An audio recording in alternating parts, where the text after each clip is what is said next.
Hey guys, I'm at one of the largest prehistoric megalithic sites in India.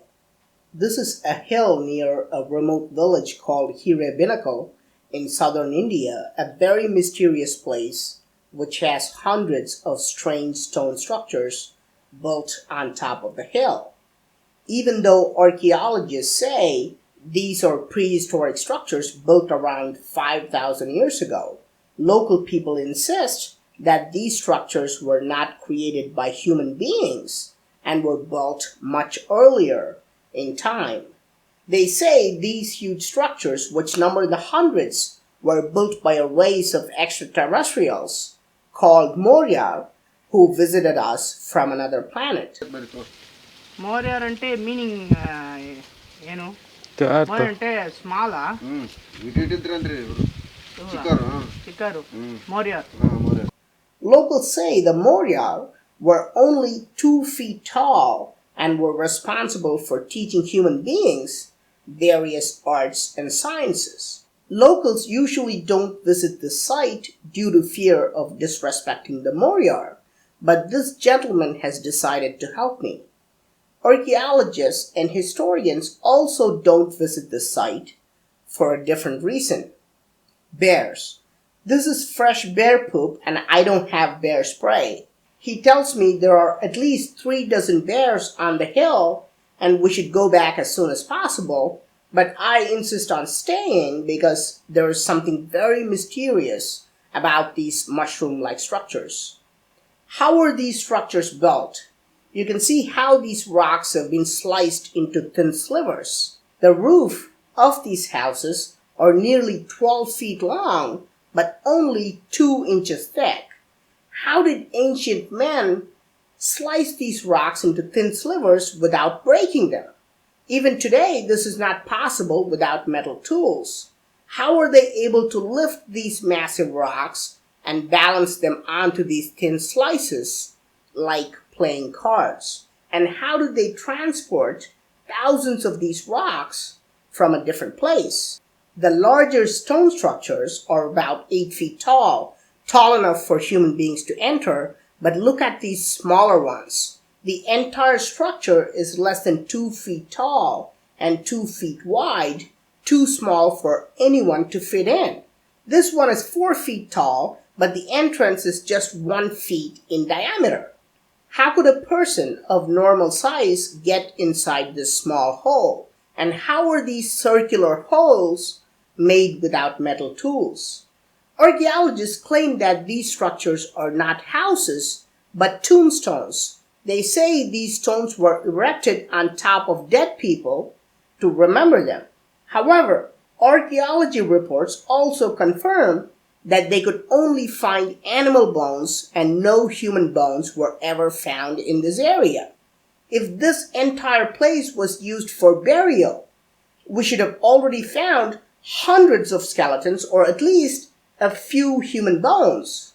And even more important, they have not found any metal tools. If human beings built these structures as tombstones, why did they spend their lifetimes slicing these rocks with primitive stone tools?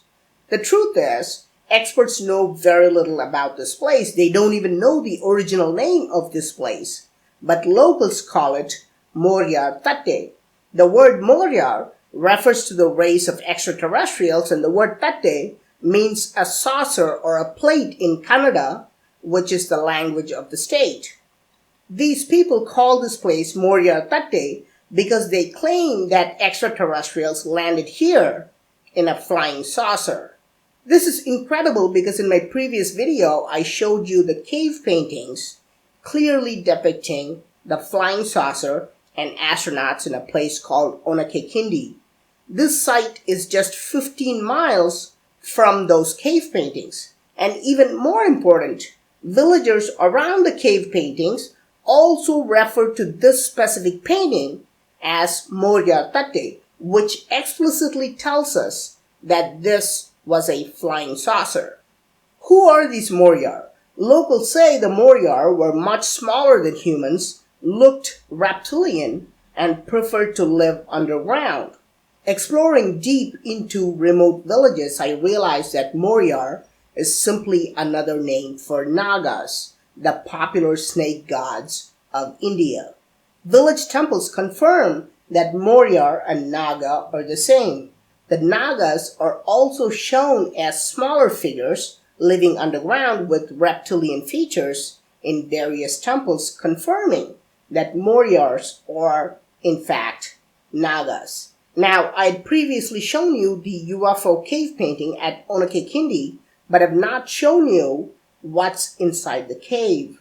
Inside the cave is another important painting, a hooded cobra, which is a symbol of Naga. This is a very huge painting with a hooded cobra coming out of the cave. The body of the cobra goes all the way into the cave for many feet, symbolizing the underground Nagas. Is it possible that these Nagas are, in fact, extraterrestrials who landed here on a flying saucer? What would have happened when these advanced extraterrestrials contacted primitive human beings?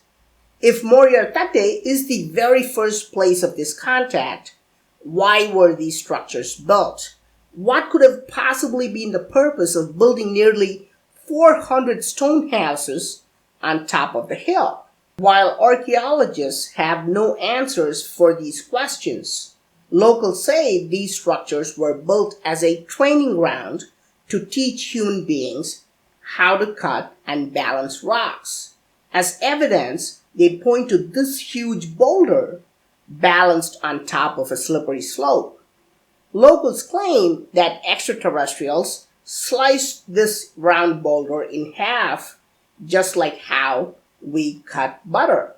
If we assume that human beings somehow sliced these smaller rocks and balanced them with primitive tools, how do we explain this rock, which weighs nearly 20 tons, standing on a slippery slope? Archaeologists acknowledge that this rock is an important landmark in their plaques and call it stone kettle drum because if you strike this rock, it sounds like a bell. But they don't offer any explanation about how prehistoric people could cut a huge boulder like a half-sliced tennis ball. Locals claim that these aliens not only trained human beings how to cut rocks, but also taught them various sciences and arts, and this is how all human civilization began. Did human beings who worked closely with these extraterrestrials become a superior group among other human beings? Did this group, armed with advanced stone-cutting technology, build these extraordinary temples in India? If this is true, shouldn't the temples also have carvings of these flying saucers? The Lepakshi Temple, a brilliant monument holding the world's largest monolithic bull and other giant structures, is an excellent example of ancient rock-cutting technology. The real mystery, however, is the series of giant circles more than 3 feet wide carved on the ground. They're all circular with several smaller circles inside the circumference. Now, compare these carvings with the cave painting found nearly 180 miles away. Do you honestly think this is a coincidence that they look the same? Now, even more interesting, the locals in Lepakshi Temple also call these carvings as tate, which means saucer or plate. Even though the name has stuck for thousands of years, locals don't know why they are called saucers, and they think ancient people were using them as eating plates. Watch what the tour guide says. It's a meals plate. Middle guy nowadays hotel में వచ్చేనా మనకి hotel లో ఇచ్చాలే Bombay plate అని ఒక plate ఇచ్చి 4 curries ఇస్తారుగా ఓ meals plate model మనకి చూపించారు ఇక్కడ 3 ప్లేట్లు ఉన్నాయి చాలా ఉన్నాయి అక్కడ ఉన్నాయి వంటగది లోపల. The idea that people could carve the world's largest monolithic structures in this temple but still did not have metal plates and ate from the floor is of course nonsense. These carvings, which have baffled experts before, clearly represent the flying saucers that landed on Earth. In fact, we can see similar representations of these saucers in many mysterious temples, including Ellora caves. We can also see the Moryar or Nagas carved all over Ellora caves with the same features: smaller than humans, reptilian traits, and living underground. Is it possible that Nagas worked with ancient human beings to build megalithic structures like Ellora caves? Is this why experts are unable to explain the hundreds of underground tunnels at Ellora caves, which are too small for human beings to enter? In standard history books, we read that Ellora caves were created by primitive people using simple tools like chisels and hammers. If so, why do we not see the enormous amount of rocks removed from Ellora caves? Going back to Moryar Tate, what about this rock that is sliced in half? Where is the other half? If this is the place where extraterrestrials taught human beings how to cut rocks, we must be able to see more evidence in the same region. In my next video, I will explore the mountains nearby and prove to you that ancient Indian temples were not created using chisels and hammers. So what do you think? Did Nagas come in flying saucers and civilize the primitive human beings? How else can we explain this advanced rock cutting technology, local stories, and the cave paintings and carvings of flying saucers? Please let me know your thoughts in the comment section. I'm Praveen Mohan. Thanks a lot for watching. Don't forget to subscribe. I'll talk to you soon. Bye.